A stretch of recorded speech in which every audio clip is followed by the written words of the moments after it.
So this is a presentation about FOXES Forest Fun Run. I'm Shannon and I was the CEO of the group. My name's Elliot and I'm the route master. I'm Lauren and I did the legal. My name is Julia and I did social media.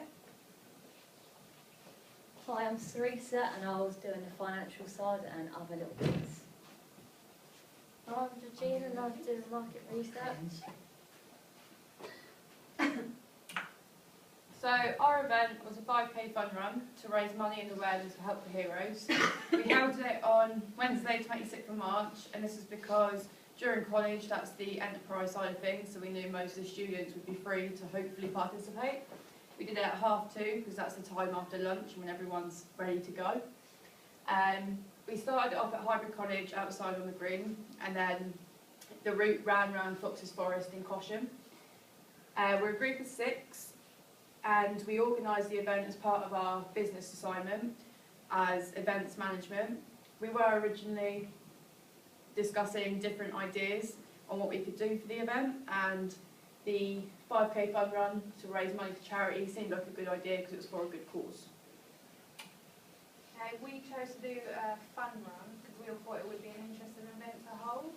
The reason we did it for charity was as we wanted to raise money for a good cause, which is Help the Heroes. And we thought it would attract more participants because of the charity. Also, it was a low budget event, we didn't have to spend that much, so we made a lot of money for spending less.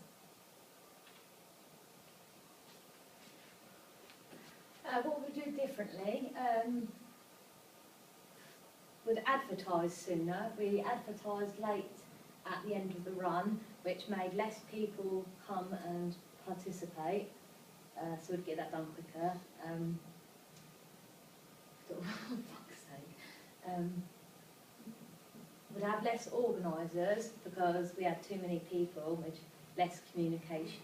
We had less communication, and some people didn't understand what was going on. So the less people, the better for it. So the good parts of the event, we did a survey on SurveyMonkey to gain participants' opinions of how it went. Majority of them said that the route was marked and structured very well. A couple of people said that it was extremely well, and some of them said it was moderately well. So there is room and improvement for the route. However, it was a very good route. As well as this, we planned the event well, and on the day of success, as all the participants who did our survey said that they would participate and join in the future if we were to hold another event again. We do have other responses in the respects of age ranges, so it was a mixed variety of ages, so we targeted all different kinds of groups of people, male and female, and it went really well. Bad things about the event that people have said was when we were planning the event, we was asked the sports department if they would help marshal, which was like just get people to stand around the route at different places just to make sure people were alright, running the right direction. In the end, after speaking to them, they didn't turn up, so last minute we had to get our own team members to stand. That's how we overcame it, and it was right in the end. As well as this, we originally had a group of 7, however some people left the group, which kind of left us in a bit of a muddle, and some people had to pick up work and do more work for themselves. We just overcame this by using our initiative and kind of working harder, contacting each other outside of college, getting on with work and stuff. Conflict. There wasn't really conflict within our group, as all discussed decisions and agreed on what should happen together. Our group was collaborative. This means that everyone agreed to work out what is the best solution. As well as this, all members of the team discussed what the best idea was.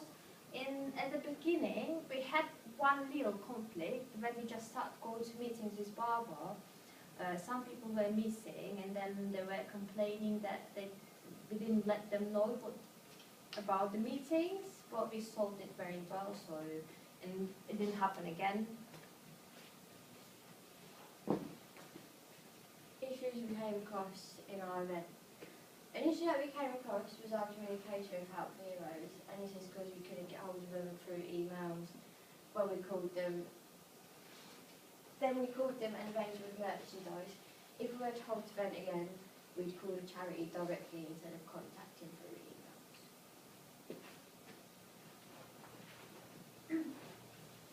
Leadership style. Our event went through different style. I consider a mix of democratic style as we all were discussing things together, and also autocratic as Shannon were telling us our responsibilities and what we've got to do. At the very end, our leadership style were more like laissez-faire, as we were all slacking to do work because we were already bored from time spending on this work, but it still went very good.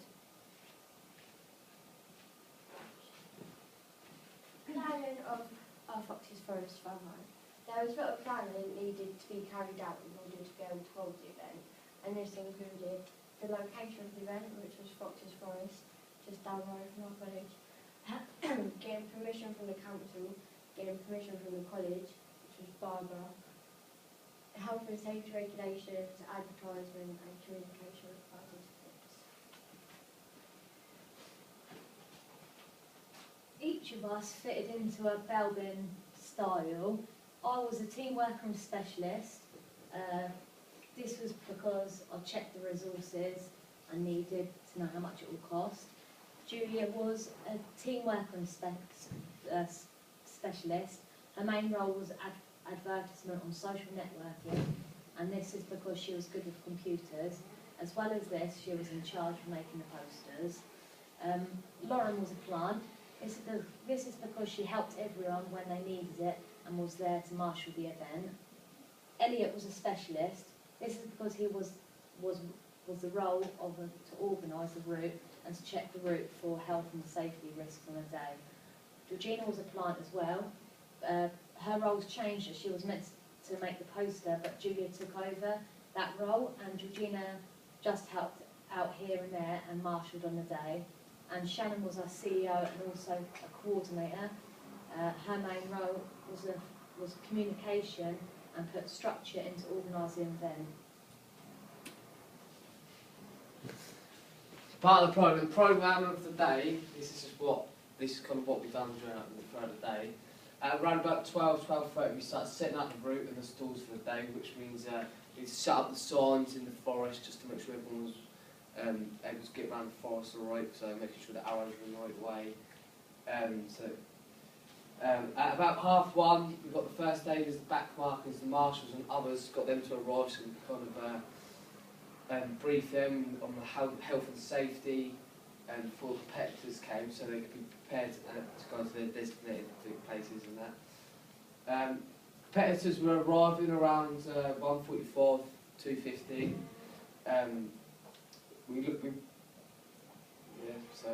So be ready. So we have to get them all signed in and signed out and ready by 2:30. We set the runners off by 2:30. So we had just over 20 runners. We set them off in 2 groups just so it wouldn't kind of be a big surge of people at first.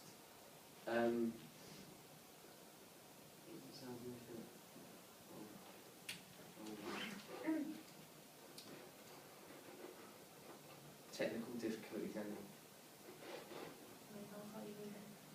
During the race. yeah, during the race, throughout the race, we all kept in contact with first aiders and one another, just to make sure everybody ran the right way. There was no one that had fallen over and hurt themselves.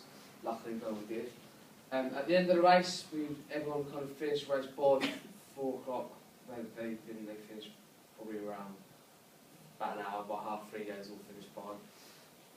Then we had to clear everything up, which everyone had to put the stall away, all the banners. I had to go around again and take down all the arrows and stuff like that. Make sure everything's put back in its correct position. Make sure the green's all clear so people want to come back next year, and just in case make it look all tidy and that. Okay, next time, all in all our event was a success. and we raised over £130 for Healthy Heroes with over 20 participants. If it came to it, I believe if we were to do this type of event again, we would make more of a success out of it due to the fact of our experiences with organising a run.